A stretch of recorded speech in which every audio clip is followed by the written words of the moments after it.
നമസ്കാരം. ഞാനൊരു ചെറിയ കഥ പറയാൻ വന്നേ. ഒരു 3 വർഷം മുന്നത്തെ കഥ. ഞാനും ഏമിയും സുനിലും കൂടെ ഷിംല കാണാൻ പോയ കഥ. സ്നോ ഗിയർ എല്ലാം വാങ്ങി ഷിംലയിലെത്തിയ ആദ്യ ദിവസം ഭയങ്കരമായിട്ട് വിഷമിച്ച്. കാര്യം എന്താന്ന് വെച്ചാൽ ആ സീസണിൽ ആ സമയത്ത് മഞ്ഞ് പെയ്തില്ല. അങ്ങനെ ഫുള്ള് ശോകം. അങ്ങനെ നേരെ അടുത്ത ദിവസം രാവിലെ കുഫ്രിയിലേക്ക്. കുഫ്രി ഒരു വൈബ് സ്പോട്ടാണ്. അതൊരു മലയാണ്. ആ മലയുടെ മുകളിൽ ഒരു ആപ്പിൾ തോട്ടമുണ്ട്.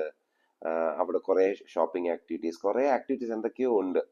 പക്ഷെ കുഫ്രിയുടെ ടോപ്പിൽ എത്തണമെങ്കിൽ നമുക്ക് കുതിരപ്പുറത്ത് മാത്രമേ പോകാൻ പറ്റത്തുള്ളൂ.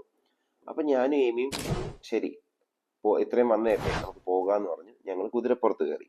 എന്റെ കുതിരയായിരുന്നു ഏറ്റവും മുന്നിൽ പോകുന്ന കുതിര. അപ്പൊ എനിക്ക് അറിയാവുന്ന മുറിക്കന്തിയിൽ ഞാൻ കുതിരക്കാരനോട് ചോദിച്ചു, ഭയ്യ ഈ കുതിരക്കാർ നാം ക്യാ ഹെ? അപ്പൊ ഭയ്യ പറഞ്ഞു, മുരളി. കൊള്ളാം, പേര് കൊള്ളാം.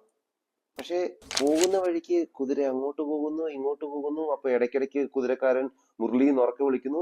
ഞങ്ങളുടെ കുതിര വീണ്ടും ലൈനി വരുന്നു. അങ്ങനെ ഞങ്ങൾ മുകളിലെത്താറായപ്പോ എന്റെ കുതിരക്കാരൻ ബാക്കി കുതിരകളെയൊക്കെ കെട്ടുന്നു.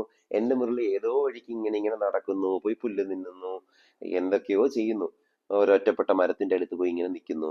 എനിക്ക് മനസ്സിലാകപ്പാടെ ഒരു പേടിയുണ്ട്. ഇങ്ങനെ ഇരിക്കുന്ന സമയത്ത് പെട്ടെന്ന് മുരളീന്ന് ബാക്കിൽ ഒരു ഒറ്റ വിളി. എന്നെ മുരളി തിരിഞ്ഞ് ഒരൊറ്റ ഓട്ടം.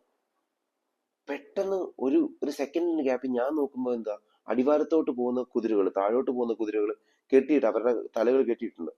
ആ കെട്ടിയിട്ട് ആ കുതിരകൾ എന്റെ മുന്നിൽ. മുരളി കുനിഞ്ഞൊരു ഒറ്റ ഓട്ടം. എനിക്ക് കുനിയാൻ പറ്റിയില്ല. ഞാൻ അവരുടെ ആ തലയിൽ കെട്ടിയ കയറിൽ ഒറ്റപ്പിടുത്തം. ഒരൊറ്റ വലി.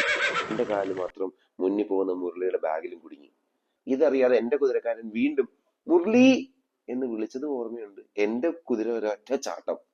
എന്റെ കാല് അവിടുന്ന് പറഞ്ഞു തൂങ്ങിയേനെ എന്ന് ഞാൻ വിചാരിച്ചു. ആളുകളൊക്കെ ഓടിക്കൂടി. എനിക്കും എന്ത് ചെയ്യണമെന്ന് ഞാനും പാനിക്കായി. പിന്നെ ആരൊക്കെയോ വന്ന് എന്നെ പിടിച്ച് താഴെ ഇറക്കി. ഞാൻ എയറിന്ന് താഴെ ഇറക്കി.